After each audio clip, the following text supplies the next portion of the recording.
In this video, I'm going to share with you the 73 reasons why I think pie is the best dessert ever.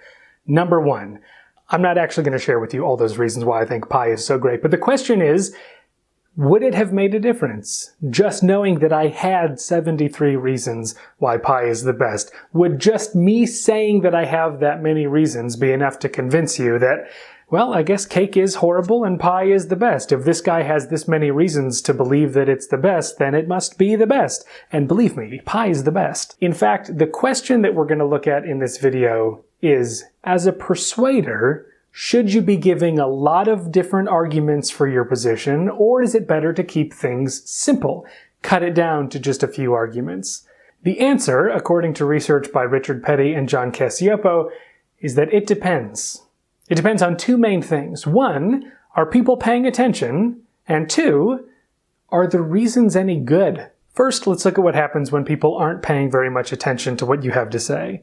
If this is the case, give them everything you got. Throw every reason at them that you can think of why your position is the right one. Because what the research shows is that if people aren't paying much attention to what you have to say, either because they can't think very closely about what you're saying, or they're not really motivated to deeply listen to all of your arguments, if that's the case, people tend to just take the opinion that, hey, if this person has a lot of reasons to think what he or she thinks, there must be something to it. So here's a case where people aren't paying a lot of attention, and you can use a simple little trick to increase your persuasion. In this case, giving them a ton of information. But what about when people are really paying attention to what you're saying? Those people who are really motivated to understand this topic and they have all the time in the world to listen to what you're saying. If this is the case, slow down. First, focus on creating really good arguments in favor of your position. Don't worry about how many you have. Just make sure that what you have is really great. Then, if you're able to generate a lot of really good reasons, then having a little bit more is a little bit better. Because the truth is, when people are paying attention to what you have to say, they're not fooled by the tricks. They're not fooled by listing 73 reasons in favor of your position, if really those reasons are all completely idiotic. In fact, this is where having a lot of reasons could actually be detrimental, if your reasons are really stupid. When people are paying attention to what you have to say, and you keep listing one after the other of brain-dead arguments in favor of your position, people aren't going to be convinced. Number 46, pie is good at bringing families together. So, bringing everything together, what did we learn about using the number of arguments to our advantage?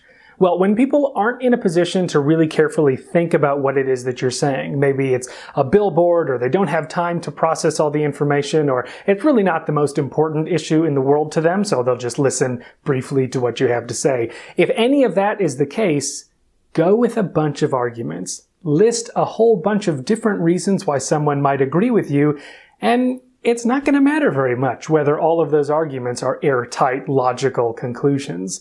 Just having so many of them is enough to convince someone who's not paying close attention. And when people are in a position to think carefully about what you're saying, don't worry about how much you're saying. Focus on how good your arguments are.